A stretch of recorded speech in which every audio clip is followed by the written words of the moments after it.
Hello students, welcome back to my channel जिसका नाम है साइंस स्टडी कॉर्नर। तो स्टूडेंट्स, आज की क्लास में हम करने वाले हैं स्ट्रेट लाइन मेथड के अंडर एक और कैलकुलेशन, ठीक है, जिसमें हम देखेंगे कि हम सेल ऑफ द असेट को कैसे ट्रीट करेंगे और कैसे उसे मशीनरी अकाउंट में लेके जाएंगे। ठीक है, तो करते हैं अपनी वीडियो स्टार्ट। और उससे पहले अगर आपने मेरे चैनल को सब्सक्राइब नहीं किया है तो पहले जाके सब्सक्राइब कर लो, वीडियोस को लाइक कर दो और अपने फ्रेंड्स के साथ शेयर कर दो। और आपको मेरी किसी भी वीडियो से रिलेटेड, ठीक है, इस वीडियो से रिलेटेड या फिर किसी और वीडियो से रिलेटेड भी कोई डाउट है, कोई क्वेरी है, तो आप मुझे कमेंट सेक्शन में मैसेज करके पूछ सकते हैं, कमेंट करके पूछ सकते हैं, या फिर मैंने अपने ईमेल आईडी का लिंक भी डिस्क्रिप्शन में दे दिया है। तो अगर कोई डाउट है तो आप मुझे वहां पे भी डायरेक्ट मेल करके पूछ सकते हैं।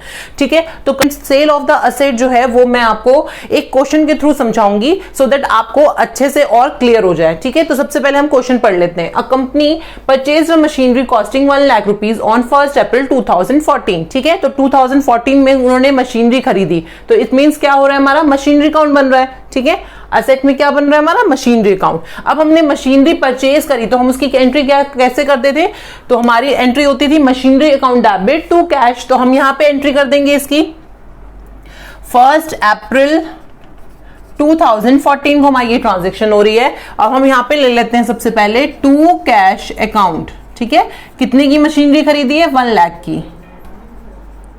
ठीक है, अब इसके बाद इन्होंने बोला है एडिशनल मशीनरी जो है वो कब खरीदी गई है, 2015 में खरीदी गई है। तो अब हम क्या करेंगे, पहले इसको क्लोजिंग करेंगे इस वाले ईयर को। ठीक है, तो 31 मार्च 2014 को हमारी 15 को हमारी क्लोजिंग हो जाएगी। तो हमारे यहां क्या आ जाएगा, पहले लगेगा डेप्रिसिएशन।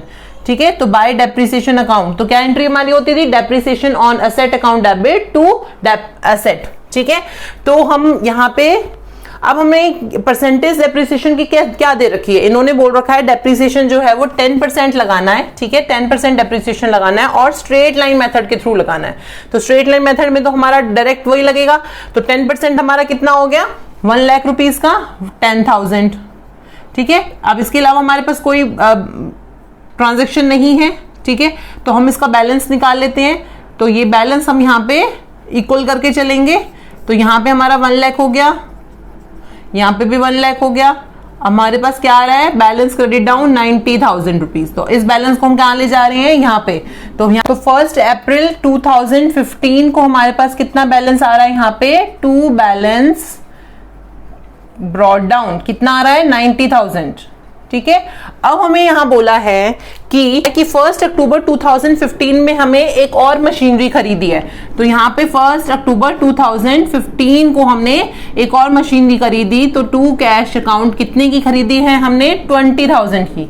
ठीक है, तो हमारे पास यहाँ पे मशीनरी आ गई।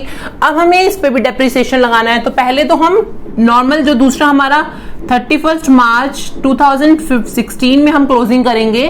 तो पहले डेप्रिसिएशन हम लगाएंगे फर्स्ट मशीनरी पे। तो फर्स्ट डेप्रिसिएशन हमारा आ जाएगा 10,000। ठीक है, ये तो सेम आ जाएगा।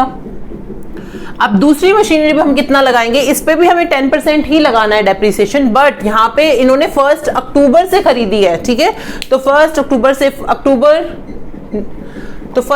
अक्टूबर, नवंबर, दिसंबर, जनवरी, फरवरी, मार्च। तो हमारे कितने बनते हैं, 6 मंथ्स बनते हैं। ठीक है, अगर हमारे 6 मंथ्स बनते हैं, पहले तो साल का निकालेंगे, कितना आ रहा है, 20,000 का 2,000 रुपए।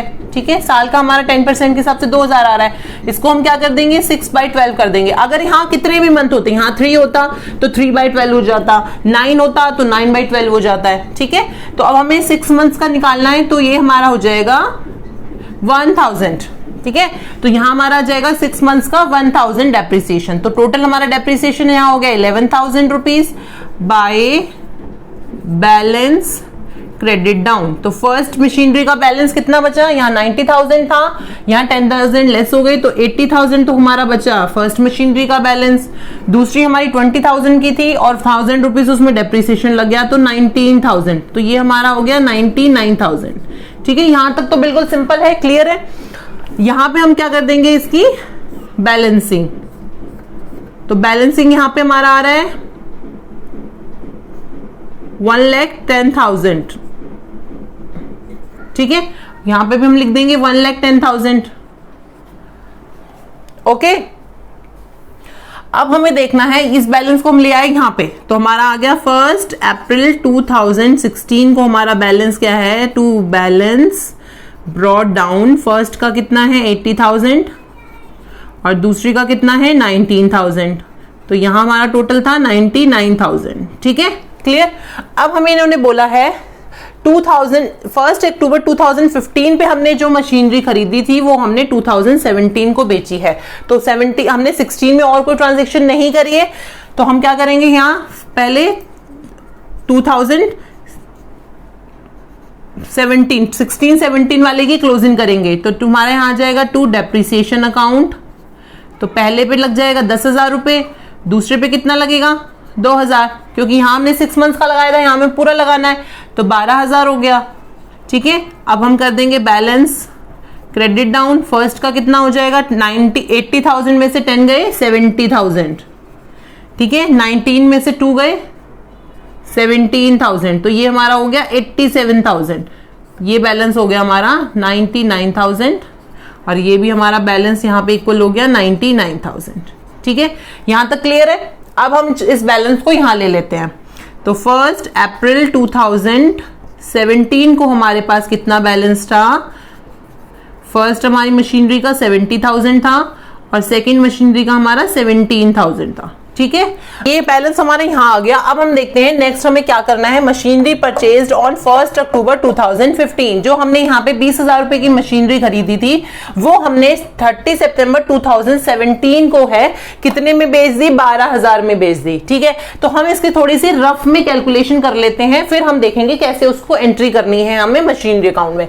तो सबसे पहले हम ये ले लेते हैं, हमने कितने में खरीदी थी 20,000 में। ठीक है, परचेज वैल्यू हमारी कितनी थी 20,000, सेल हम कितने में कर रहे हैं, सेल प्राइस क्या है हमारा 12,000। ठीक है, लेकिन 20,000 में जब हमने उसे खरीदा था तो उसके बाद हमने उसे 2 साल यूज किया है। ठीक है, 2 साल हमने उसको यूज किया है, तो हम क्या करेंगे, हमारे पास पहले क्या करना है, हमें इसका जो वैल्यू हमारी निकल आ चुकी है उसका बैलेंस जो बचा है हमारे पास, तो हमारे पास करंट वैल्यू हमें देखनी है। तो करंट वैल्यू हमारे पास कितनी है इस मशीनरी की 17,000। ठीक है, अब 17,000 हमारे पास वैल्यू कब थी, 31 मार्च 2017 को, बेची हमने कब है 30 सितंबर 2017 को। इट मींस हमें इसे 1 अप्रैल से लेके 30 सितंबर तक यूज किया है, सितंबर 30 को सेल गया, इट मींस हमने पूरे महीने यूज करी है। तो हम पहले इस पे इस 6 महीने का डेप्रिसिएशन लगाएंगे जो हमने इसको यूज किया है। तो पहले हम इस पर डेप्रिसिएशन लगा देते हैं, तो डेप्रिसिएशन कितना लगेगा हमारा, तो हम अप्रैल से काउंट करेंगे, मार्च तक तो हमने वहां लगा दिया, तो हम अप्रैल से काउंट करेंगे, तो अप्रैल मई जून जुलाई अगस्त सितंबर, सितंबर पूरा है तो 6 मंथ्स का हो गया, तो 6 मंथ्स का यहाँ पे हम क्या लगाएंगे डेप्रिसिएशन। तो हमने यहाँ पे 6 मंथ्स का कैलकुलेट भी करा था, 1,000 रुपीज हमारा जो था बैलेंस आया था। ठीक है, 1,000 रुपीज हमारा डेप्रिसिएशन अमाउंट आया था, सॉरी। तो डेप्रिसिएशन अमाउंट लगाने के बाद अब हमारे पास जो वैल्यू बची है वो इसकी बची है 16,000। ठीक है, लेकिन हमने इसको सेल कितने भी किया है 12,000 पे, ये हमारा प्राइस आ गया यहाँ पे, तो इट मीन्स हमें क्या है 4,000 रुपीज का हमारा लॉस है। ठीक है, तो हम जब इस लॉस को यहाँ एंटर करेंगे, कहाँ एंटर करेंगे अभी तो वो देखना है हमें। सबसे पहले तो हमें सेल की इसमें एंट्री करनी है, तो सर हमने कब सेल करी है 30 सितंबर को, तो 30 सितंबर 2017 की एंट्री है हमारी। अब हम जनरल एंट्री देखते हैं क्या होगी हमारी। जब हमने मशीनरी को सेल करी तो हमारे पास कैश आ गया, तो cash account debit and to machinery account, यही तो एंट्री बनेगी 12,000। ठीक है, अब हम इस एंट्री को यहां ले जाएंगे, मशीनरी अकाउंट बना रहे हैं, बाय में कैश आ रहा है तो बाय में कैश यहां आ जाएगा, बाय कैश अकाउंट कितना आएगा 12,000, 12 में बेची है। ठीक है, अब हम इसको डेप्रिसिएशन को ले लेते हैं। ठीक है, तो बाय डेप्रिसिएशन अकाउंट हमारा कितना डेप्रिसिएशन लगा इस मशीनरी पे 1,000 रुपीज, जो हमने यहाँ पे कैलकुलेट किया था, तो 1,000 हमारा डेप्रिसिएशन आ गया।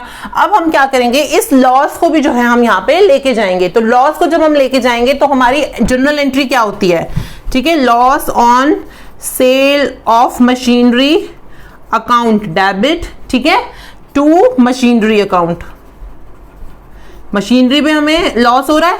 ठीक है, तो हमारी ये एंट्री हो गई। अब मशीनरी का तो हमारा अकाउंट बन रहा है, हमारे पास बाय में क्या आ रही है ये एंट्री, तो बाय की एंट्री को यहां ले जाएंगे, तो by loss on sale of machinery. ठीक है, कितने की मशीनरी है हमारी, यहां पे जो लॉस हमें हो रहा है 4000 हमें लॉस हो रहा है, तो 4000 की हमारी यहाँ पे एंट्री हो जाएगी। ठीक है, तो ये वाली हमारी ये जो मशीनरी थी, ये वाली 20,000 का, ये यहाँ पे हमने जो है क्लियर सारी चीजें ऐड कर ली, यहाँ पे एंटर कर ली मशीनरी अकाउंट में। तो अब हमारे पास दूसरी मशीनरी कौन सी बची है, ये 1 लाख वाली, जो यहाँ 70,000 इसका बैलेंस बचा है। इसमें तो नॉर्मली डेप्रिसिएशन हम लगाएंगे, तो बाय डेप्रिसिएशन अकाउंट कितना 10,000, तो 10,000 यहाँ आ जाएगा। ठीक है, अब हम क्या करेंगे, इसकी बैलेंसिंग करेंगे। ये हमारा आ गया यहाँ पे 87 और ये हो गया 87,000, ये भी हमारा 87,000। तो हमारा बैलेंस इसका क्या बचेगा, सिर्फ इस मशीनरी का बैलेंस बचेगा, ये वाली तो हम बेच चुके हैं। ठीक है, तो बैलेंस क्रेडिट डाउन। ठीक है, कितना बचेगा, इसमें से हम लेस कर लेंगे, 60,000 आना चाहिए। ये बस याद ध्यान रखना, ये टोटल हमारा जो है इसके इक्वल होना चाहिए। ठीक है, बैलेंस जो भी हमारा 60,000 और 60,000 से हमारा बैलेंस बच रहा है, इसमें 70 और -10 हो गया 60। ठीक है, तो ये आपका बैलेंस जो है टोटल आपका मैच हो जाएगा। ठीक है, अब हम नेक्स्ट मंथ में नेक्स्ट फाइनेंशियल ईयर में आएंगे, तो 1 अप्रैल 2018 को हमारी क्लोजिंग हो रही है।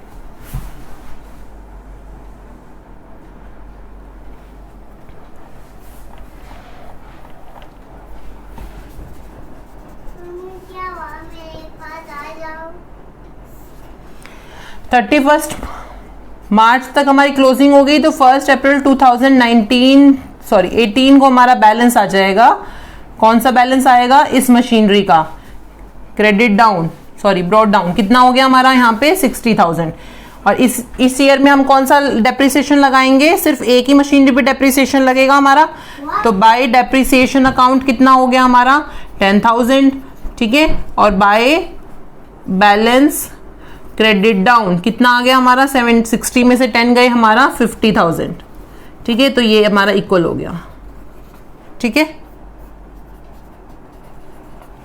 बस आपको ये याद रखना है, जब हम कोई चीज मशीनरी सेल कर रहे हैं तो सबसे पहले हम उसकी देखेंगे कि करंट वैल्यू उसकी कितनी बची है। ठीक है, अगर यहाँ करंट वैल्यू 17 थी तो हमने यहाँ पे 17 ले ली, फिर उसके बाद हम उसके ऊपर डेप्रिसिएशन लगाएंगे उस टाइम तक का जब तक हमने उसको सेल नहीं किया। ठीक है, तो उसका डेप्रिसिएशन लग गया हमारा। उसके बाद हमें देखेंगे कि अब हम उसे किस पे सेल कर रहे हैं। हो सकता है उसे हम ज्यादा में सेल कर रहे हो, अगर हम ज्यादा में सेल कर रहे हैं तो हमारा क्या हो रहा है, प्रॉफिट हो रहा है। तो प्रॉफिट कहां जाएगा हमारा, इस साइड आएगा। तो एंट्री हमारी क्या हो जाती है इसमें, अगर हम मान लीजिए हम यहाँ पे इसको 20,000 में सेल कर रहे होते, ठीक है, तो 4,000 हमारा क्या हो जाता, प्रॉफिट हो रहा होता। 16,000 बैलेंस था हमारा, 20 में बेच रहे तो 40,000 हमारा 4,000 हमारा जो है वो हमारा जो है प्रॉफिट हो जाता। तो प्रॉफिट की हमारी जनरल एंट्री क्या बनती, प्रॉफिट की हमारी एंट्री बनती machinery account debit and to profit on sale of machinery. ठीक है, तो हमारी यहां कितनी आ जाती 4,000 एंड 4,000, और वो हमारी कहां जाती, ये यहाँ पे 2 में आता हमारा प्रॉफिट, तो 2 में ही हमारी यहाँ पे एंट्री आ जाती, to profit on sale of machinery. ठीक है, तो क्लियर हुआ आपको कैसे हमें सेल करना है। जब हम सेल करेंगे सबसे पहले हमें सिर्फ करंट वैल्यू देखनी है, कितनी हमारे पास बैलेंस बची है, और उस टाइम तक का हमें डेप्रिसिएशन अप्लाई करना है जब तक हम उसे सेल नहीं कर रहे उस साल में। उसके बाद हमें डेप्रिसिएशन लगाने के बाद देखना है कि हमारा प्रॉफिट में है या फिर लॉस में है। अगर प्रॉफिट में है तो हम 2 साइड में ले जाएंगे, अगर जो है लॉस में है तो हम उसे बाय साइड में ले जाएंगे। उसके बाद ये एंट्रीज हमें करनी है जब हम मशीनरी को सेल करेंगे या अपने एसेट को सेल करेंगे। ठीक है, तो क्लियर हुआ आपको। मैंने आपको डिटेल में ऐसे समझाने से बेटर समझा कि अगर आप जो क्वेश्चन के थ्रू समझेंगे तो आपको अच्छे से समझ आएगा। ठीक है, तो अगर आपको समझ आ गया हो तो मेरी वीडियोस को लाइक कर दीजिएगा। ठीक है, और इसके अलावा भी आपको कोई और चीज समझनी है इसी कंसेप्ट से रिलेटेड तो आप पूछ सकते हैं मेरे से कमेंट सेक्शन में, मैं उसके रिलेटेड जो वीडियोस जो हैं आपके लिए लेके आऊंगी। तो आज की क्लास के लिए इतना ही, तो मिलते हैं अपनी नेक्स्ट क्लास में। तब तक के लिए have a nice day and good bye.